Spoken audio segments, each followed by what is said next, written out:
Hey, what's happening? It's Sam the Reaper here, and today I'm here with a supernatural theory involving involving Chuck and involving Chuck and his story, and a lot of weird things that are happening with with the main characters that are closest to him, like Lucifer, Michael, and Amara.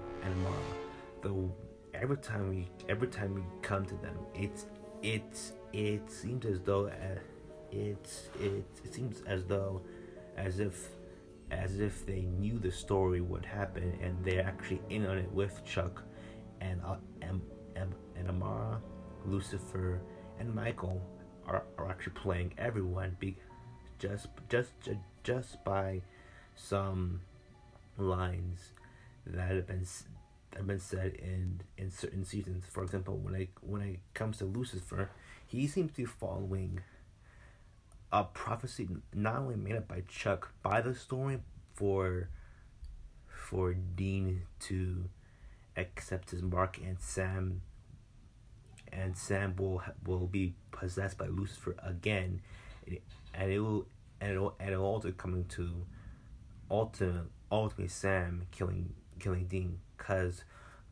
because I remember Billy, who also is very thick, by the way. I remember Billy, um when he showed Dean's fate with all these big ass halls and books.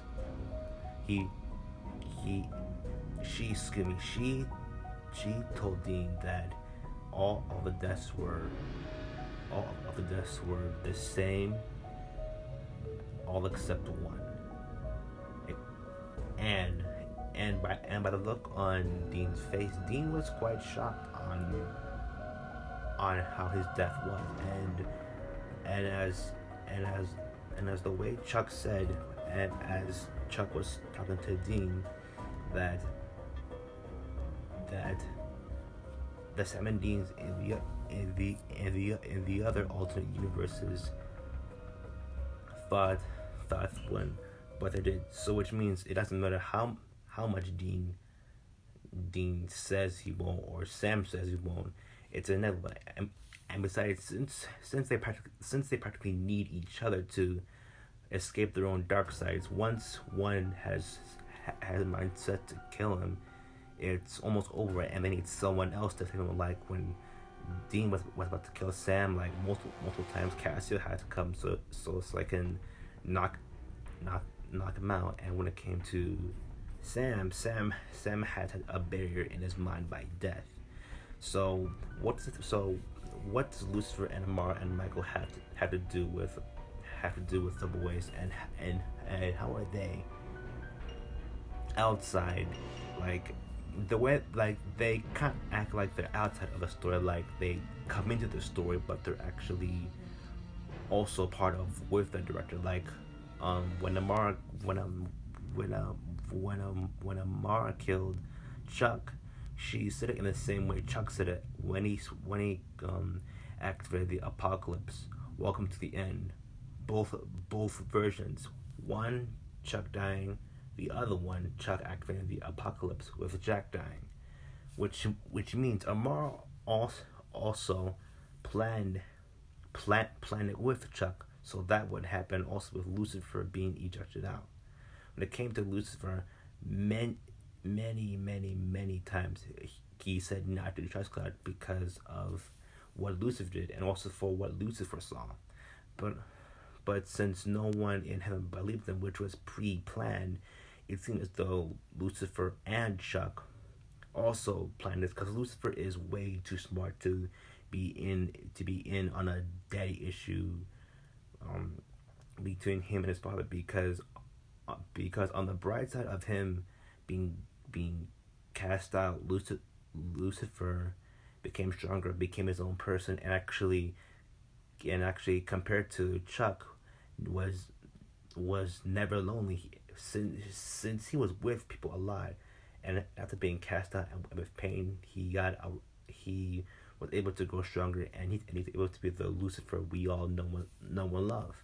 However, what if what if Amara, Chuck, and Lucifer, maybe not Michael, because Michael literally had the truth shoved into him by Castiel, and even Castiel admitted that at least Lucifer knew not to trust God, and and when it comes to that, it seems as though either Michael was